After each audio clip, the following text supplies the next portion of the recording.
Serangan teroris di Myanmar di mata jubir Rusia. 60% penduduk, atau junta militer yang salah.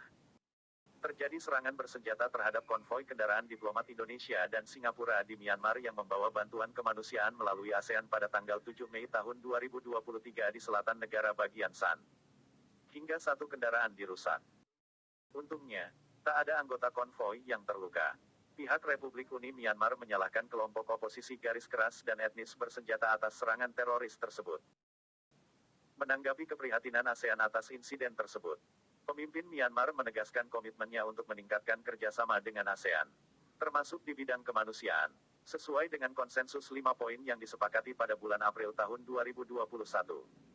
Kata jubir Kemenlu Rusia, Maria Zakharova yang menyebut serangan ini contoh lain dari kegiatan sayap radikal pasukan anti pemerintah Myanmar yang dengan sengaja melemahkan upaya penyaluran bantuan kemanusiaan, menjaga stabilitas, dan pembangunan sosioekonomi di wilayah perbatasan Myanmar.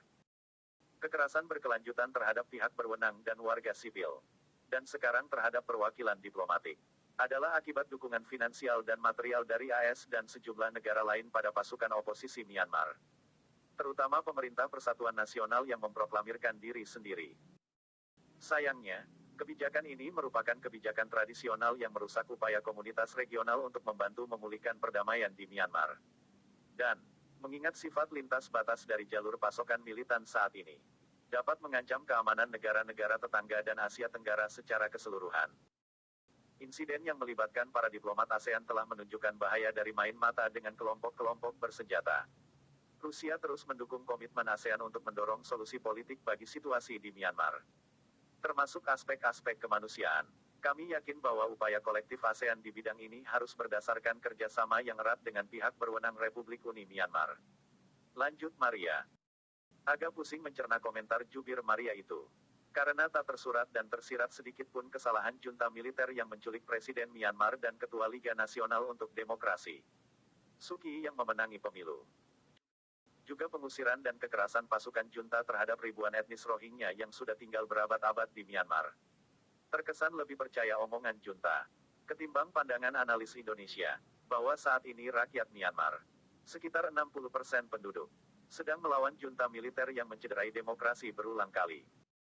Apa ada indikasi kuat AS menyuplai senjata ke kelompok etnis di Myanmar yang terbiasa mandiri mengamankan lingkungan tempat tinggal mereka sendiri sejak penjajahan Inggris? Saya tak melihat indikasi junta militer Myanmar bekerja sama dalam konsensus 5 poin dari para leaders ASEAN. Sama sekali tak ada kemajuan. Sehingga pemerintah Myanmar tak diundang ke KTT ASEAN 10-11 Mei tahun 2023 di Labuan Bajo, Indonesia. Segala sesuatu yang terkait China, termasuk Myanmar yang digelontori investasi China, Rusia kurang tegas bersikap. Kita juga harus waspada terhadap keberpihakan atau strategi Rusia ini. Tak hanya mewaspadai AS. Terima kasih sudah nonton.